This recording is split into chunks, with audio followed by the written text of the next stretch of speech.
It turns out that the most important aspect of success is failure. And every single person who's ever been successful knows that.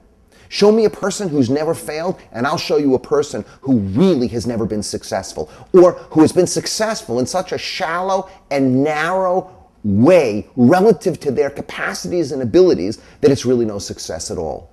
So it turns out that failure is simply a prerequisite. Failure is a prerequisite for success. You actually need failure.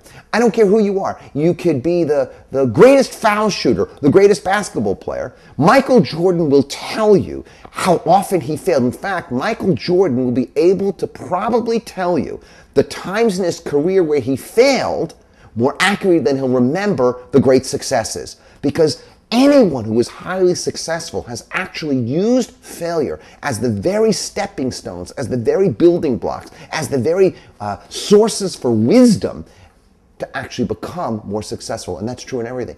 Ask a writer how many times they've deleted, right? Or how many times they've had to crumble up that page because it just didn't work. And yet it was the hundreds and hundreds of deletions that allowed for that one paragraph that was absolutely remarkable. In our relationships, ask people, ask a person, you never failed in your relationship? If you never failed in your relationship, then your relationship is pretty shallow. The interesting thing is, what does one do with the failure in one's relationships? Show me someone in business who's never failed, and I'll show you someone who didn't use half their capacity to actually be creative and productive.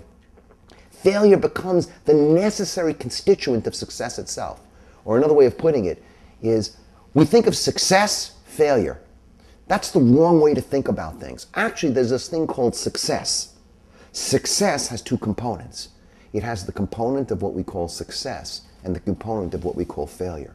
And genuine success is the dance between success and failure. Success and failure. So the next time you fail, what's really important to know is, okay, this is a prerequisite for success. It's coming down. If I can actually learn about this failure, I can learn about what this is. If I can actually do an analysis on this failure and not be freaked out by the failure, because without this failure, I can't have the success that's coming, we will actually be able to avoid the devastating quality very often that failure has for us.